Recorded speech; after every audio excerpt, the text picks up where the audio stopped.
Rohingya Bangladeshi घुसपैठ मामले में ईडी का बड़ा एक्शन देखने को मिला। आतंकी फंडिंग नेटवर्क पर ईडी का एक्शन देखने को मिला। 13 ठिकानों पर प्रवर्तन निदेशालय की छापेमारी। लखनऊ जोनल कार्यालय ने मारे छापे। आतंकी फंडिंग और अवैध घुसपैठ की जांच की गई। इस दौरान तो रोहिंग्या बांग्लादेशी घुसपैठ मामले पर ईडी का यह बड़ा एक्शन देखने को मिला, जहां 13 ठिकानों पर ईडी की छापेमारी ईडी की तरफ से की गई। लखनऊ जोनल कार्यालय ने ये छापे मारे। आतंकी फंडिंग और अवैध घुसपैठ की जांच की गई ईडी की तरफ से।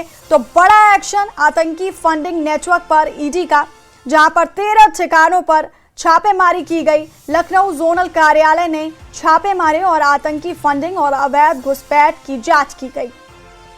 तो रोहिंग्या बांग्लादेशी घुसपैठ मामले पर ईडी का बड़ा एक्शन देखने को मिला, जहां पर आतंकी फंडिंग नेटवर्क पर यह एक्शन देखने को मिला। 13 ठिकानों पर ईडी की छापेमारी। लखनऊ जोनल कार्यालय ने छापे मारे। और इसी खबर पर हमारे सहयोगी शंकर आनंद हमारे साथ फोन लाइन पर हैं। शंकर, किन किन 13 ठिकानों पर यह छापेमारी की गई और अब तक की कार्रवाई में जांच एजेंसी के हाथ क्या कुछ बड़े सुराग या दस्तावेज लगे हैं?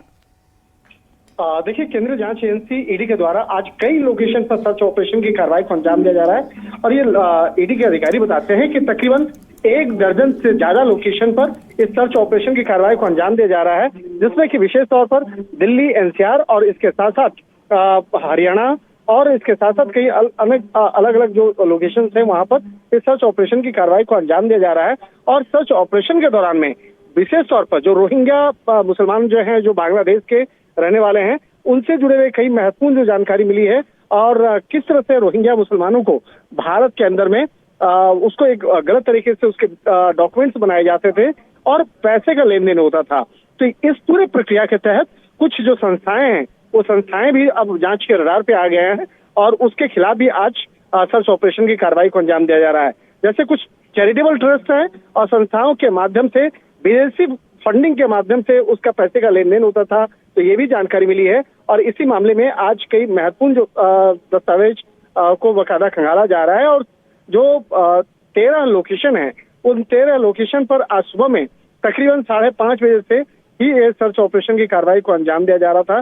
तो एक तरह से कह सकते हैं कि जिस तरह से चैरिटेबल ट्रस्ट और संस्थाओं के मार्फत विदेशी फंड का इस्तेमाल किया जाता था और खास तौर पर जो म्यूल अकाउंट्स हैं, यानी कि डमी अकाउंट्स जो है, उसके लेयरिंग के माध्यम से अवैध गतिविधियों के लिए उसका प्रयोग होता था।